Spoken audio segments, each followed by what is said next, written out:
الذي هدانا إلى دار السلام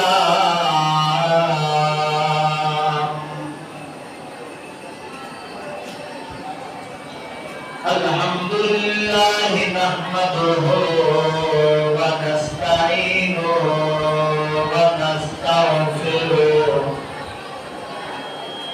ونعوذ بالله من شرور أنفسنا ومن سيئات أعمالنا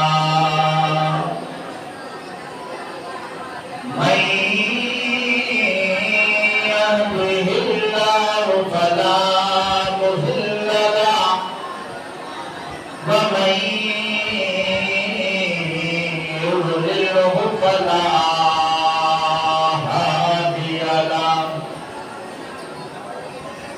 ونشهد أن لا إله إلا الله وحده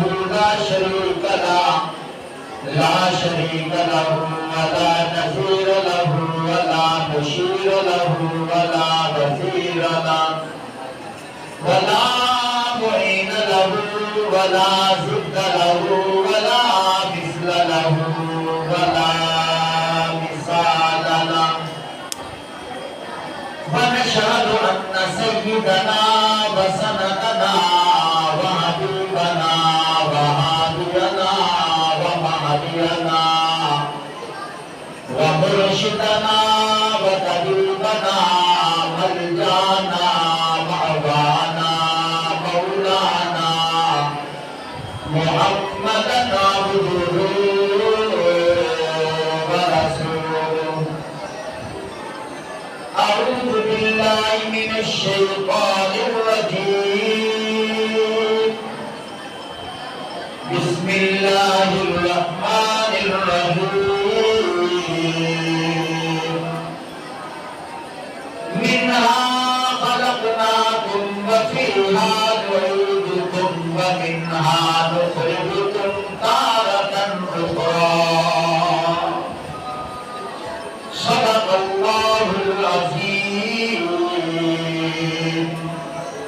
قال النبي صلى الله عليه وسلم أنا خاتم النبيين لا نبي بعدي أو كما قال عليه الصلاة والسلام الجنة تحت أقدام الأمهات أو كما قال عليه الصلاة والسلام من صلى عليك واحدة صلى الله عليه عشرا أو كما قال عليه الصلاة والسلام هما سيدا شباب أهل الجنة الحسن والحسين أو كما قال عليه الصلاة والسلام الفاطمة بذة مني من آذى فقد آذاني أو كما قال عليه الصلاة والسلام تیرا آئینہ عالم رنگ ہے میں جدھر دیکھتا ہوں ادھر تو ہی تو ہے نام محمد سے دلوں کو سرور ملتا ہے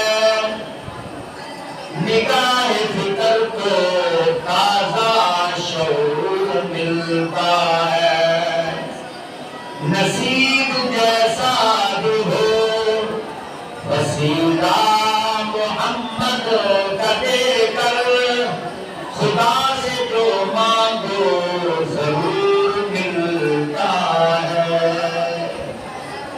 اللہم صلی علی بلد محمد فی البلاد اللهم صل على جسد محمد في الأجساد اللهم صل على روح محمد في الأرواح وصل على جميع الأنبياء والمرسلين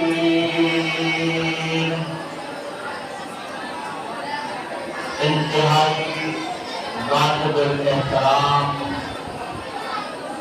معزز سامعین، آج 2 اکتوبر 2022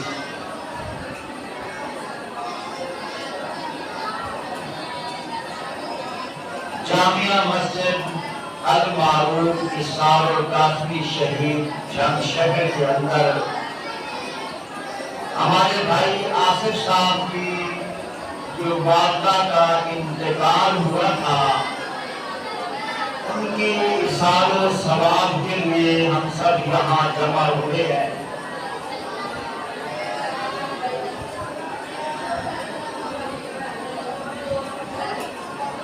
محترم سامعین، ابھی مجھے راستے میں پتہ چلا ہے کہ بھائی آصف صاحب کی جو والدہ مرحومہ ہے، خانہ کعبے کا طواف کرتے ہوئے انتقال فرما گئی ہیں۔ اللہ کی قسم، یوں ہی ساتھی نے مجھے یہ پیغام دیا، بہت ہی پیارا عنوان میرے سامنے آ گیا،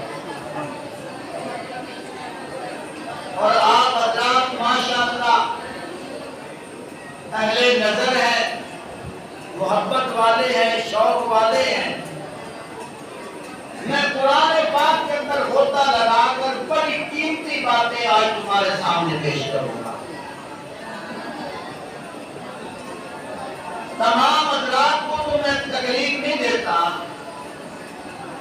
سامعین جو بیٹھے ہیں، میں آپ حضرات کا مہمان ہوں، منبر رسول پہ بیٹھا ہوں، مہمان کی قدر کرتے ہوئے اس مجمع سے 10 آدمی چاہیے جو یہاں تشریف لے آئے۔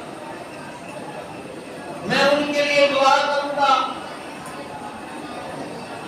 انشاءاللہ ان کے صدقے اللہ ہمیں سب کو خانہ کعبے کا طواف نصیب آمین۔ میں نے جو تمہید کے طور پر بات کی ہے، اگر آپ حضرات کی توجہ میری طرف ہوئی، انشاءاللہ میں قرآن پاک سے بڑے قیمتی موتی نکال کر آپ کی خدمت میں ڈالوں گا۔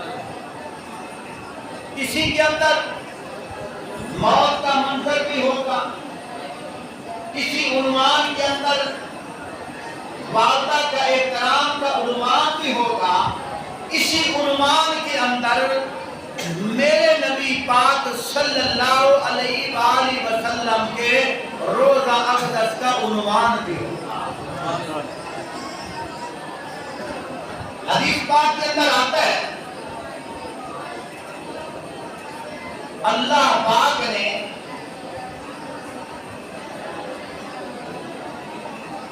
ایک فرشتے کو بھیجا کہ جاؤ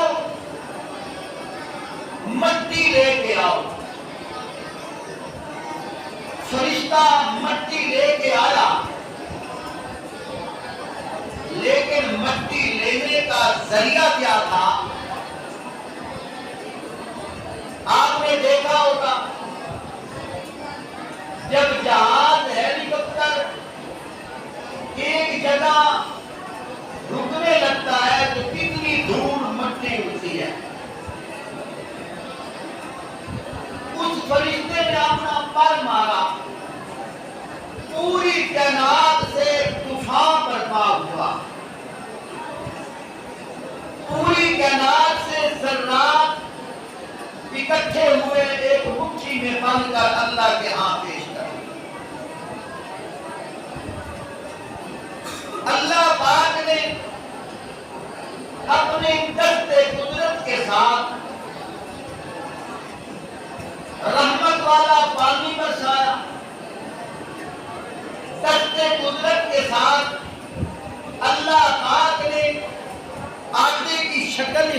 بنائی، اپنی قدرت کے ساتھ اللہ پاک نے اس مٹی سے حضرت آدم علیہ السلام کا جسم بنا دیا۔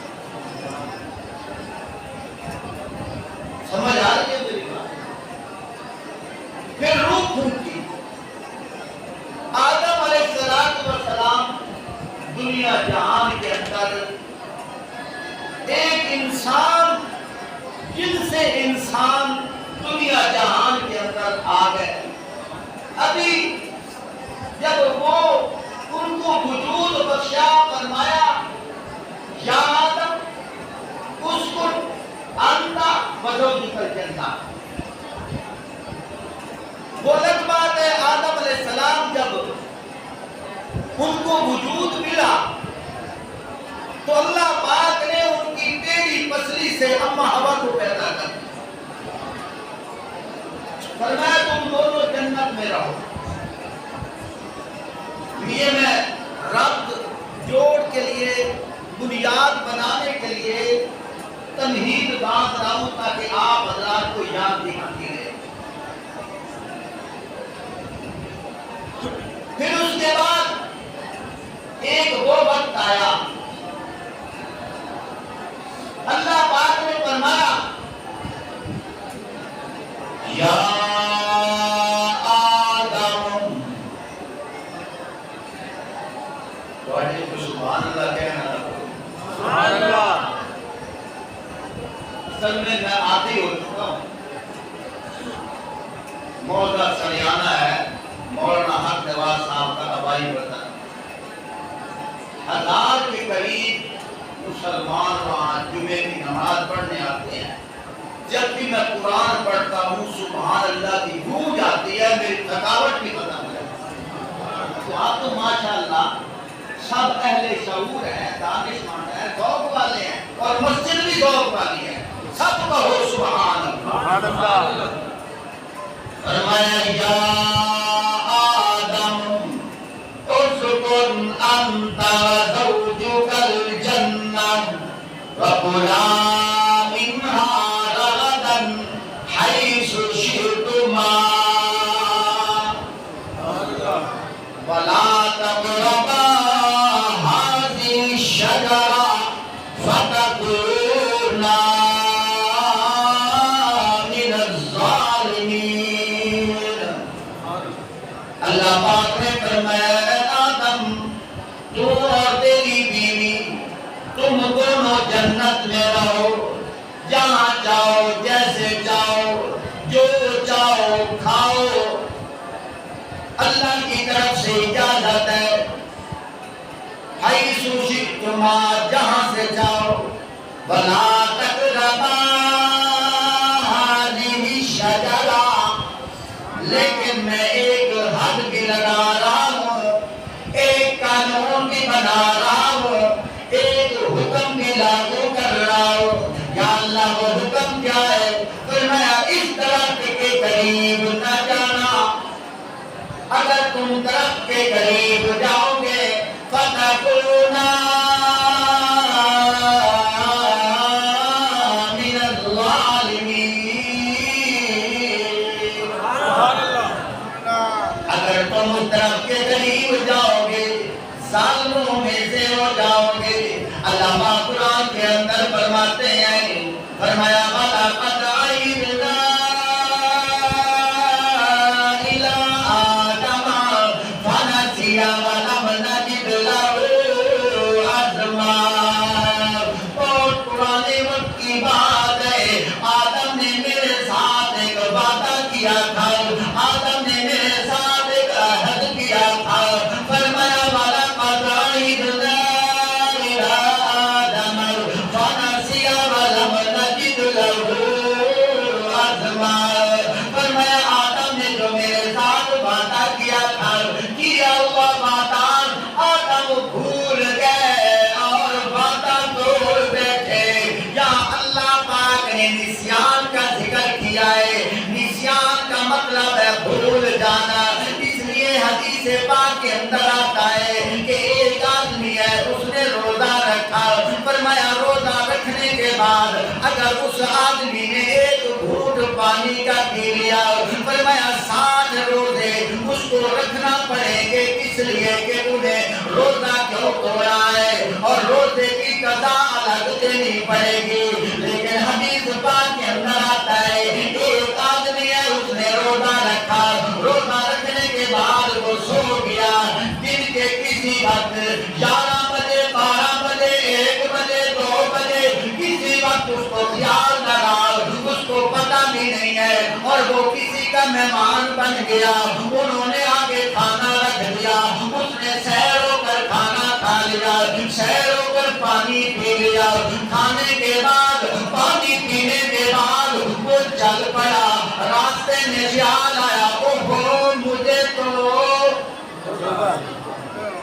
آدھے آدمیوں کو سمجھ آ رہی ہے, باقیوں کو میرے خیال میں سمجھ نہیں آ رہی ہے. تو میرے ساتھ تھوڑا سا تعاون کرو, ایک دفعہ سب کہو سبحان اللہ. میں علمی بات کر رہا ہوں, ادھر ادھر کی ماننے والے تو بہت ہیں, وہ مجھے بھی کرنی آتی ہے, لیکن اس میں فائدہ کوئی نہیں ہے. بات وہ ہے جو قرآن سے. سبحان اللہ. اور ان کی آواز توجہ کیجیے, میں بات کر رہا تھا. فرمایا کہ اس نے سحروں کے کھانا کھا لیا, سحروں کے پانی پی لیا. اب چلتا ہوا جا رہا ہے, راستے میں خیال آیا اوہو میں نے تو روزہ رکھا تھا, میں نے تو کھانا کھا لیا ہے, میں نے تو پانی پی لیا ہے, اب میرے روزے کا کیا بنا. فرمایا آپ صلی اللہ علیہ وآلہ وسلم ارشاد فرماتے ہیں جس کا مفہوم یہ ہے, فرمایا کہ تیرا روزہ پکا ہے. سبحان اللہ. میں پھر کہنا چھوڑ دوں آپ کو, ایمان والو قرآن اچھا لگتا ہے تو اونچی کہو سبحان اللہ. سبحان اللہ کہنے سے نہ پرچہ ہے نہ خرچہ ہے, بلکہ جنت میں میرا چرچا ہے. سبحان اللہ. سبحان اللہ کہنے سے خطیب جب بات کرتا ہے اس کو ایک داد ملتی ہے, ایک اس کو لہر ملتی ہے. وجد میں آ کر وہ گھوٹے لگا کر جتنی آپ کی توجہ ہوگی اتنی قیمتی باتیں میں تمہیں سناؤں.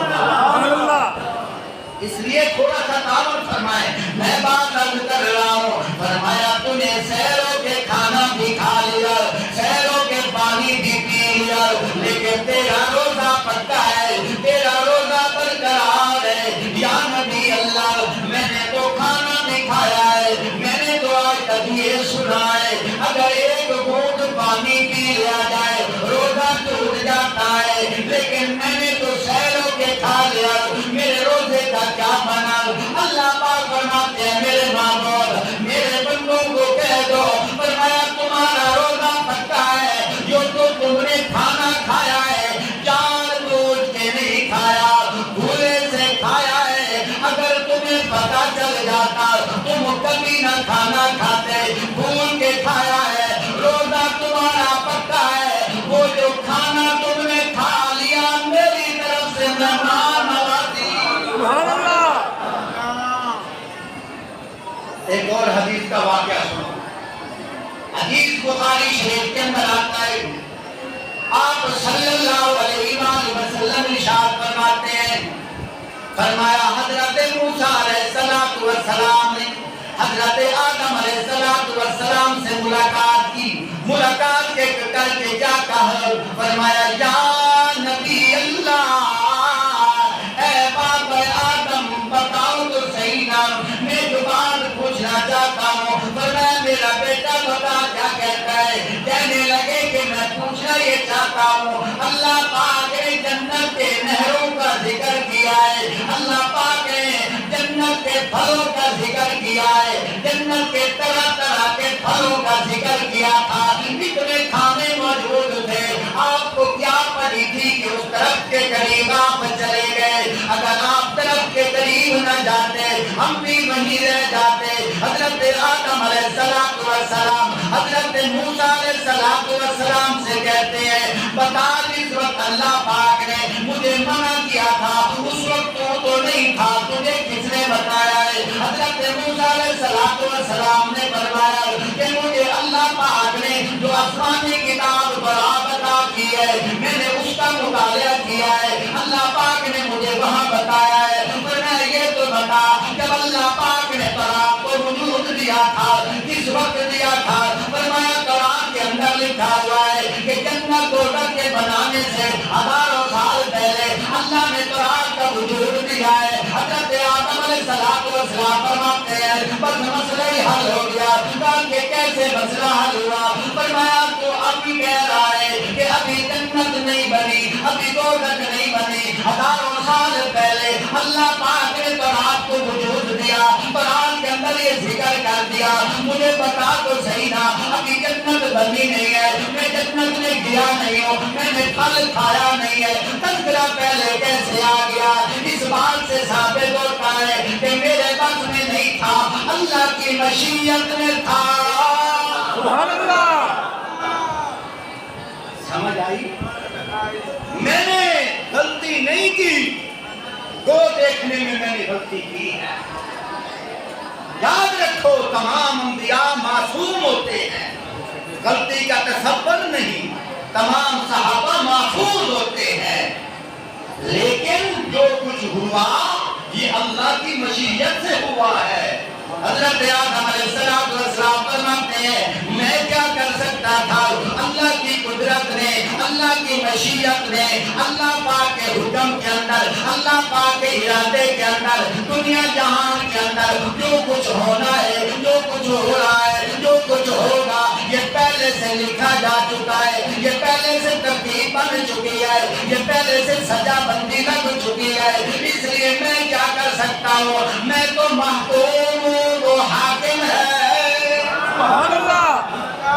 میں تو محکوم ہوں، وہ تو حاکم ہے، میں کیا کر سکتا ہوں؟ توجہ کیجئے، میں عام طور پر اس تمہید کو مختصر کرتے ہوئے اس عنوان پہ لانا چاہتا ہوں کہ جب فرشتے نے پر مارا مٹی کے ذرات اڑے ایک جگہ جمع ہو گئے، اللہ پاک نے ایک پتلا بنایا، پتلا بنانے کے بعد روح پھونکی، حضرت آدم علیہ السلام کو ایک روح کی شکل میں وجود مل گیا، اما ہوا پیدا ہو گئی، جنت میں رہنے لگے، جنت سے دنیا میں آئے۔ توجہ کیجئے، توجہ، اور مختصر بات کرتا ہوں، جب دنیا کے اندر آئے تو کیا فرمایا؟ فرمایا جب بندہ موت ہوتا ہے، مر جانے کے بعد اس کو قبر کے اندر دفن کیا جاتا ہے۔ علماء سے پوچھو اس وقت 3 لاکھ مٹی کے گھر کے قبر کے اوپر ڈالے جاتے ہیں۔ قرآن پاک کے اندر آتا ہے، ایک آیت قرآن پاک کے اندر آتی ہے،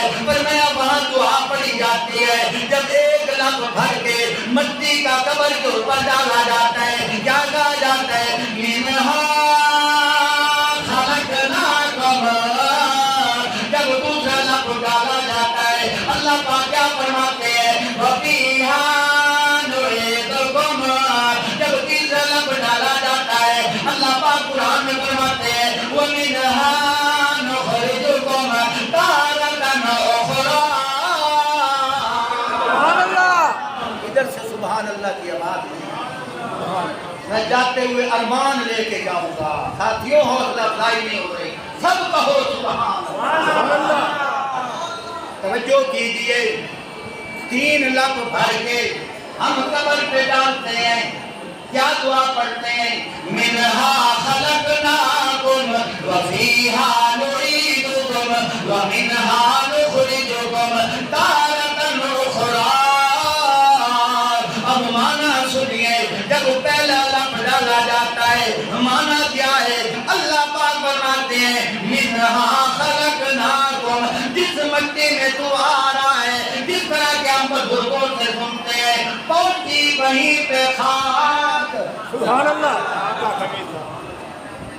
دل کو پتہ ہے وہ اور زندہ پہنچی وہیں پہ خاک جہاں کا خمیر تھا۔ یہی تو قرآن کی آیت کا مفہوم ہے۔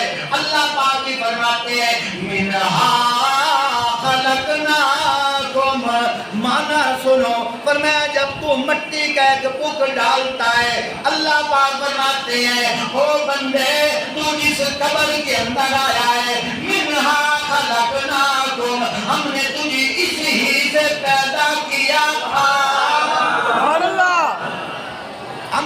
تجھے یہیں سے بنایا تھا، ہم نے تجھے یہیں سے تخلیق کیا تھا۔ اور تھوڑا سا پیچھے آ جاؤ، وہ جو فرشتے نے پر مارا تھا، پوری کائنات سے ذرات اڑے تھے، کوئی ذرہ کہیں کا، کوئی ذرہ کہیں کا، کوئی مٹی کا حصہ کہیں کا، کوئی کسی جگہ کا، ایک منجمد ہو گیا، ایک ڈھانچہ بن گیا۔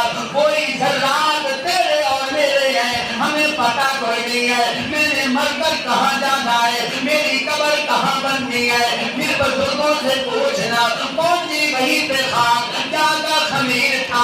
ارے بھائی ذرا توجہ کر، مضمون کو اور آسان کرتا ہوں، عنوان کو اور آسان کرتا ہوں، اور قریب آتا ہوں، عنوان کی طرف آ جاؤ۔ دیکھنا اللہ بتانا یہ چاہتے ہیں، جس قبر کے اندر تو آیا ہے، جس مٹی کے اندر آیا ہے، وہ جو فرشتے نے پر مارا تھا، تیرا جسم کا حصہ یہیں سے پرواز کر کے آیا تھا، یہیں تیری خاک آئی ہے، یہیں تیری مٹی آئی ہے، یہیں تیرا ذرہ آیا ہے، جہاں سے تجھے اگایا تھا، جہاں سے تجھے لیا تھا۔ اس لیے فرمایا منہا خلقناکم وفیہا نعیدکم ومنہا نخرجکم، فرمایا ہم نے تجھے یہیں سے پیدا کیا تھا، ہم یہیں تجھے لوٹا رہے ہیں۔ ومنہا نخرجکم تارۃ اخری، ہم قیامت کے دن یہیں سے تجھے نکالیں گے، یہیں سے تجھے۔ 20 منٹ ہے آپ کے پاس، جن کے پاس ہے وہ سبحان اللہ کا سبحان اللہ۔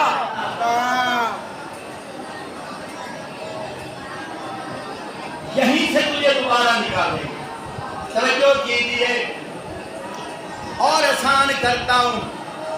ابھی راستے میں مجھے پتا چلا بھائی آصف صاحب، اس کی والدان، اس کی رہائش جھنگ میں ہے، اس کا جمنا پلنا جھنگ میں ہے، اس کا اٹھنا بیٹھنا جھنگ میں ہے، اس کا اوڑھنا بچھونا جھنگ میں ہے۔ اے یار مجھے بھی کہنے دے، اس کی والدہ کتنی خوش نصیب ہے، جہاں اس کا مدفن ہوا ہے، جہاں اس کی قبر بنی ہے۔ میں اس آیت کو دیکھ کر، اس کی تشریحات کے اندر جا کر، اس کی تفسیر کے اندر جا کر، اس کے عنوان کے اندر جا کر، اس کے حوالے کے اندر جا کر، پھر مجھے بھی کہنے دے، آئے کسی کو کوئی پتہ نہیں ہے اس نے مر کر کہاں جانا ہے، کسی کو پتہ نہیں ہے اس کی قبر کہاں بننی ہے۔ وہ اس کی والدہ کتنی خوش نصیب ہے، مرتی پلی کہاں ہے، پیدا کہاں ہوئی ہے، حرکات سکنات کہاں ہے، مدفن کہاں ہے۔ میں نے اللہ سے پوچھا، اللہ پاک فرماتے ہیں اگر تو مجھ سے پوچھ رہا ہے پھر مجھے کلام کرنے دے، یا اللہ بولیے نا کیا کہوں۔ فرمایا منہا خلقناکم، سبحان اللہ۔ منہا خلقناکم وفیہا نعیدکم ومنہا نخرجکم تارۃ اخری۔ سبحان اللہ۔ اب میں حضور کی محفل میں نہ جاؤں، یہ عنوان ادھورا ہے، عنوان ادھورا ہے نا۔ اب تھوڑا سا اپنے ذہن کو گھماؤ، اپنی نظروں کو گھماؤ، اپنے علم کے گھوڑے کو دوڑاؤ، ذرا سوچو تو صحیح نا، گھماؤ یار، خیالات کرو۔ دیکھو اگر بھائی آصف کی امی کی مٹی مدینے سے آئی ہے، خانہ کعبہ سے آئی ہے، مکے سے آئی ہے، طواف کرتے ہوئے آئی ہے، وہاں سے آئی ہے، پھر ذرا سوچو تو صحیح نا، میرے نبی کی مٹی کہاں سے آئی ہوگی؟ سبحان اللہ۔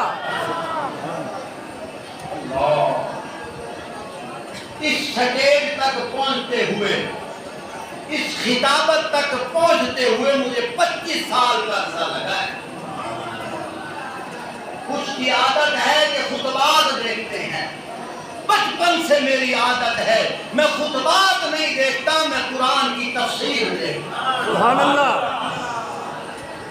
یہی لال مسجد ہے، صبح کے ٹائم میں جا کر سے قرآن دیا کرتا، میں نام نہیں لیتا۔ ایک بزرگ نے کہا قاری صاحب آج تسی پٹڑی کو لے گئے ہو. میں نے کہا وہ کیسے؟ کہنے لگا اس مسجد کے اندر سینکڑوں جید علماء آئے ہیں, انہوں نے وہ بیان کیے ہیں, لیکن تو نے آج بیان انوکھا کیا ہے, یہ بیان قرآن و حدیث کے اندر نہیں ہے. میں نے کہا اچھا. میں نے کہا میں گھر نہیں جاتا, یہی بیٹھے بیٹھے تجھے حوالہ دے دوں, یہ مسجد گواہ ہے, یہی بیٹھے بیٹھے حوالہ دے دوں؟ کہنے لگا ہاں. میں نے کہا یا قرآن کی تفسیر پڑھی ہے؟ کہنے لگے ہاں تفسیر معرف القرآن پڑھی ہے. میں نے کہا وہی لے جا. سبحان اللہ. یہ مسجد گواہ ہے, میں نے معرف القرآن تفسیر آگے رکھ دی. میں نے کہا یہ پڑھ کے دیکھ لو. جب اس نے پڑھا کہنے لگا تفسیریں تو میرے پاس بھی پڑھی ہیں پر آنکھیں آج کھلی ہیں. سبحان اللہ. سمجھ آئی بات کی؟ تو بات کرنے کا مقصد یہ ہے, میں جب بھی بولتا ہوں کوئی بات کرتا ہوں الحمدللہ میں قرآن سے بات کرتا ہوں. سبحان اللہ. 25 سال کے اندر کتنے لوگوں نے مجھے بات پہ ٹوکا ہے, قاری صاحب یہ بات ہماری عقل تسلیم نہیں کرتی, یہ بات تسلیم نہیں کرتی, یہ تسلیم نہیں کرتی. میں نے کہا اگر قرآن میں ہو تو پھر کہتے ہیں دکھا دو. میں نے جب دکھایا تو آنکھیں کھل جاتی ہیں. کہنے کا مقصد یہ ہے کہ میں کوئی ریڑھی سے اٹھ کر نہیں آیا, میں کوئی چائے والے کھوکے سے اٹھ کر نہیں آیا. الحمدللہ میں نے ساری زندگی قال اللہ قال رسول پڑھا. سبحان اللہ.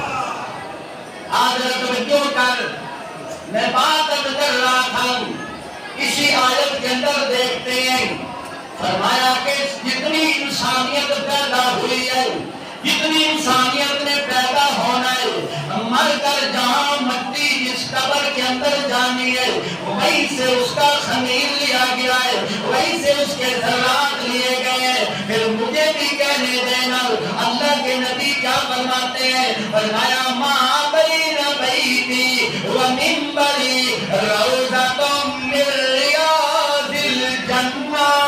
سبحان اللہ. علماء اہل سنت والجماعت, علماء دیوبند کا عقیدہ تمہارے سامنے پیش کر رہا ہوں. سبحان اللہ.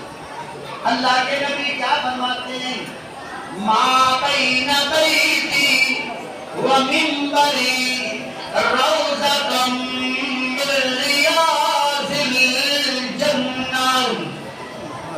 فرمایا سنو, وہ جو میرا گھر ہے, سبحان اللہ. وہ جو میرا گھر ہے, وہ جو میرا حجرہ ہے, اور یہ جو میرا منبر ہے, فرمایا یہ جنت کے ٹکڑوں میں سے ٹکڑا ہے. سبحان اللہ. یہ جنت کے ٹکڑوں میں سے ٹکڑا ہے. کیا مطلب؟ تیرا اور میرا خمیر بنا دنیا کا اللہ نے میرے نبی کو, امام الانبیاء کو, حبیب کبریا کو, ساقی کوثر کو, شافی محشر کو, جناب محمد رسول اللہ کو وہ شرف بخشا ہے کہ میرے نبی کا خمیر اللہ نے جنت سے لیا. سبحان اللہ. اس لیے ہم کہتے ہیں چھوڑنا تیرا سبحان اللہ. مدینہ گوارا نہیں. سبحان اللہ. اے بابا جی میں پڑھ رہا سی تقریباً 2100 باری تو میں سنی ہے اس کو, تو تسی اور بڑی داد دے رہے تھے. تو میں جب قرآن پڑھ رہا تھا سبحان اللہ نہ الحمدللہ, تو بابا مبارک میں قرآن مبارک. سبحان اللہ. توجہ کر, چھوڑنا تیرا مدینہ گوارا نہیں, ساری دنیا میں ایسا نظارہ نہیں. سبحان اللہ. چھوڑ کر ہم نہ جائیں گے مدینہ کہیں, جنت میں ہے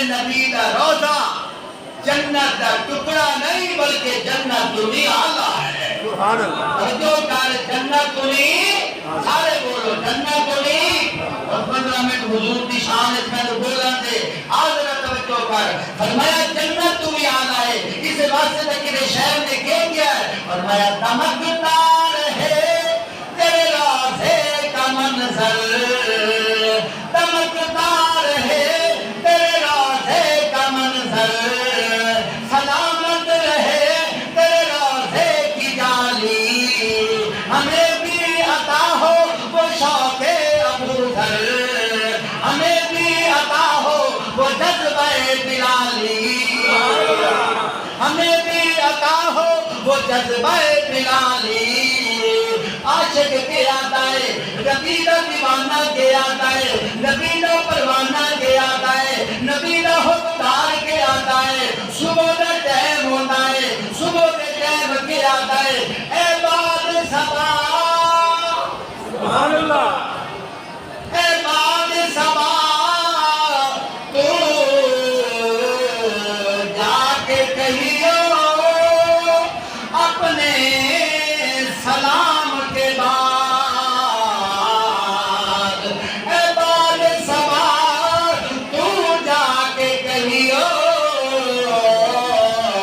اپنے سلام کے بعد اے آقا تیرے نام کی رٹ ہے خدا کے نام کے بعد آخر توجہ کر میں گل کر رہا میرا نبی کا روزہ جنت میں آتا ہے میں نے تو پورے پاکستان کے اندر ایک ہی بات کی ہے کیا کہا ہے میں نے کہا نمازی نماز پڑھتا ہے میں نے پوچھا نمازی صاحب تو نے نماز پڑھی ہے تجھے کس پہ ناز ہے نمازی کہتا ہے مجھے جنت پہ ناز ہے قاری باسط صاحب آپ تلاوت بڑی اچھی کرتے ہو تمہیں کس پہ ناز ہے یہ بھی کہتے ہیں جنت پہ ناز ہے خطیب صاحب تم خطابت کرتے ہو کس پہ ناز ہے وہ بھی کہتے ہیں جنت پہ ناز ہے سخی صاحب بڑی سخاوت کرتے ہو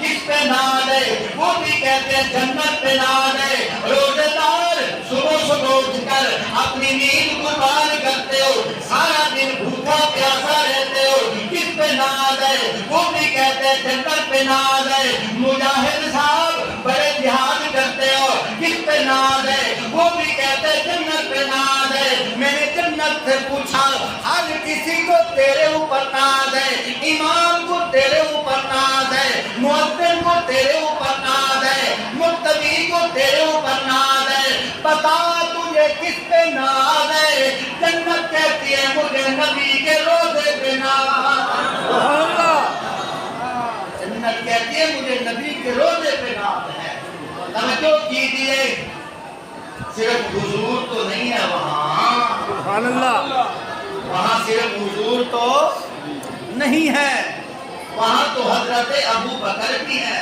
سبحان اللہ جہاں ختم نبوت کا ایک موتی دینے لگا ہوں پلے باندھ لو سبحان اللہ صرف وہاں حضور نہیں ہے وہاں حضرت ابو بکر صدیق بھی ہے وہاں حضرت عمر فاروق بھی ہے اور ان قریب وہاں حضرت عیسیٰ بھی آئیں گے سبحان اللہ حضرت عیسیٰ علیہ السلام بھی آئیں گے میں نے سوچا یا اللہ یہ کیا مشیت ہے تیری سمجھ نہیں آتی حضرت بلال کتنے دیوانے تھے ان کی قبر یہاں کیوں نہیں بنی حضرت طلحہ کی قبر کیوں نہیں بنی حضرت زبیر کی قبر یہاں کیوں نہیں بنی اور بھی اولو العزم صحابہ ہیں ان کی یہاں قبر کیوں نہیں بنی فاروق اعظم حضور کے ساتھ ہیں ان کی یہاں قبر کیوں بنی ہے مشیت نے جھوم کر مجھے جواب دیا اگر تو غور سے دیکھنا چاہتا ہے تو اپنے آپ کو بڑا خطیب بناتا ہے لے لے یہاں سے خطابت کا موتی میں نے کہا یا اللہ کیا موتی لوں اللہ جواب میں فرماتے ہیں جہاں سے موتی یہ ہے فاروق اعظم کی قبر یہاں اس لیے بنی ہے تاکہ دنیا کو میرا نبی بنا سکے اور کائنات والوں سنو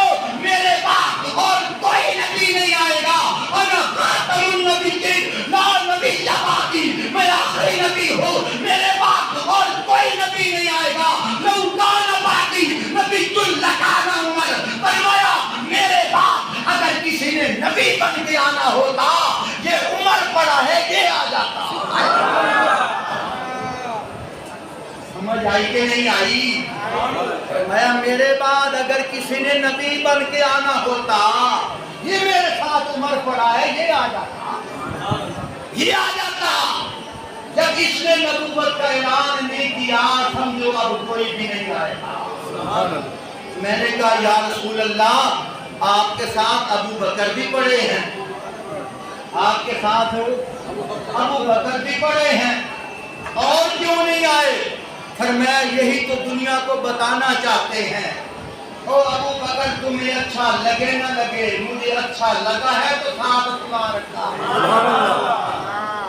مجھے اچھا لگا تو ساتھ سلا رکھا ہے، اگر اچھا نہ لگتا تو میں وہ جو دروازہ ہے وہ بھی نہ کھولتا۔ حکایات کے اندر آتا ہے حضرت ابو بکر صدیق رضی اللہ تعالیٰ عنہ آخری ایام میں اپنے ساتھیوں سے فرما رہے ہیں، سنو میرے جنازے کی چارپائی، نبی پاک غلام حاضر ہے، اگر اندر سے اجازت ملے تو دفن کر دینا، نہیں اجازت ملے تو جنت البقیع میں دفن کر دینا۔ صحابہ اکرام جنازہ پڑھ کے ابو بکر صدیق کی چارپائی لے کے جب روضہ اقدس کے سامنے لا کے رکھتے ہیں اور درود و سلام پڑھتے ہیں، عرض کرتے ہیں یا رسول اللہ غلام حاضر ہے، اندر سے آواز آتی ہے یوصل الحبیب الی الحبیب، یار کو یار کے ساتھ ملا دو، سبحان اللہ، محبوب کو محبوب کے ساتھ ملا دو۔ صرف یہاں تک بس نہیں بلکہ روضہ اقدس کا دروازہ خود کھلتا ہے، تالا خود کھلتا ہے، دروازہ خود کھلتا ہے، اندر سے آواز آتی ہے، پھر مجھے کہنے دے ابو بکر صدیق اگر میرے نبی کو پسند نہ ہوتے، یاد رکھو اگر ابو بکر صدیق حضرت علی رضی اللہ تعالیٰ عنہ کو پسند نہ ہوتے تو حضرت بی بی فاطمہ الزہرا رضی اللہ تعالیٰ عنہ کی نماز جنازہ پڑھانے کے لیے حضرت علی حضرت ابو بکر صدیق کو کبھی مصلی پہ نہ آنے دے۔ سبحان اللہ، سمجھ آئی کہ نہیں آئی؟ اس بات کے اندر آتا ہے حضرت ابو بکر صدیق رضی اللہ تعالیٰ عنہ حضرت علی سے کہہ رہے ہیں، اے علی بیوی تمہاری ہے، لخت جگر حضور کی ہے، حسنین کی اماں ہے، جنازہ پڑھاؤ۔ حضرت علی کیا کہتے ہیں؟ مسلمانوں کی سیاسی تعدادوں میں سے ترمذی شریف کے اندر یہ حدیث موجود ہے، حضرت علی کہتے ہیں میرے کانوں میں رسول اللہ کا وہ فرمان آج بھی گونجتا ہے، حضور نے فرمایا تھا لا ينبغي لقوم فيهم ابا بکر ان يعمهم غيره، فرمایا جس قوم کے اندر ابو بکر موجود ہو اس قوم کے اندر اگر نماز کا ٹائم ہو جائے ابو بکر کے علاوہ مصلی پہ اور کوئی نہ آئے۔ یہ سیاستہ کتب میں سے ترمذی شریف کے اندر یہ حدیث ہے، یوٹیوب پہ میرا بیان چلا جائے گا، وہاں سے سن لینا۔ کہنے کا مقصد یہ ہے کہ میں یہ تقریب چھپا نہیں رہا، واضح کر رہا ہوں، اگر بیان کے اندر ہمیں کوئی کمی ہو کمی ہو میں آپ کا مجرم ہوں، آپ پکڑ سکتے ہو۔ یاد رکھو علماء حق جو ہوتے ہیں وہ قرآن کے وارث ہوتے ہیں، نبی کی ختم نبوت کے وارث ہوتے ہیں، صحابہ کے وارث ہوتے ہیں، قرآن کے وارث ہوتے ہیں، دین اسلام کے وارث ہوتے ہیں، صحابہ کے وارث ہوتے ہیں، اہل بیت کے وارث۔ سبحان اللہ، کیونکہ جو ٹائم مجھے ملا تھا میں وقت کی پابندی کرتے ہوئے اسی ٹائم کے مطابق اپنا بیان مکمل کر رہا ہوں۔ پیارو اپنے نبی سے بھی محبت کرو، اہل بیت سے بھی محبت کرو، صحابہ سے بھی محبت کرو۔ جہاں صحابہ کے چرچے ہوں جو چرچا کرے اس کا قدم چومو، اس کے ہاتھ چومو۔ جہاں صحابہ کے بارے میں کوئی کسی کے ذہن کے اندر میل ہو اس کی طرف کبھی کام نہ کرنا، اس کی طرف کبھی توجہ نہ کرنا، اس محفل میں کبھی نہ بیٹھنا۔ صرف اتنا دیکھ لو، یاد رکھو اگر ہم حضور کو اچھے نہ لگیں، میرا ایمان ہے حضور کبھی اپنی محفل میں ہمیں نہ آنے دیں۔ ہم حضور کو پسند ہے نا، اس لیے وہ حضور اپنی محفل میں ہمیں پسند سبحان اللہ، ہم حضور کو پسند ہیں نا، اس لیے تو حضور اپنی محفل میں ہمیں پسند فرماتے ہیں۔ پھر مجھے کہنے دو، ابو بکر صدیق حضور کو پسند ہے نا، اس لیے تو حضور نے ان کو اپنے ساتھ سلا رکھا ہے۔ حضرت عمر فاروق میرے نبی کو پسند ہے نا، اس لیے تو ان کو اپنے ساتھ سلا رکھا ہے۔ قرآن کے اندر دیکھا جائے الحمدللہ اللہ قرآن میں ایسے ہی فرما رہے ہیں، فرمایا جہاں سے خمیر میرے نبی کا بنا ہے وہیں سے خمیر ابو بکر کا بنا ہے، وہیں سے خمیر عمر کا بنا ہے۔ پھر مجھے کہنے دے یہ جو جنت ہے میرے نبی کا روضہ جنت ہے، جنت سے بھی اعلیٰ ہے۔ میرے نبی کی خمیر، میرے نبی کے خمیر کی مٹی جنت سے آئی ہے۔ پھر مجھے کہنے دے ابو بکر کے خمیر کی مٹی بھی جنت سے آئی ہے، عمر فاروق کے خمیر کی مٹی بھی جنت سے آئی ہے، حضرت عیسیٰ علیہ السلام کے خمیر کی مٹی بھی جنت سے آئی ہے۔ ارے بھائی تو اور میں مر کر پتہ نہیں جنت میں جائیں گے کہ نہیں جائیں گے، یہ وہ لوگ ہیں جو آئے بھی جنت سے ہیں، جائیں گے بھی جنت سے۔ دعا فرمائیں اللہ رب العزت ہمیں پڑھتے وقت کلمہ ایمان نصیب فرمائیں۔ جو مرحومہ کا انتقال ہوا ہے اللہ پاک ان کی بخشش فرمائیں۔ تمام حضرات 3 دفعہ قل هو اللہ احد پڑھ لو، 1 دفعہ سورہ فاتحہ پڑھ لو اور برابر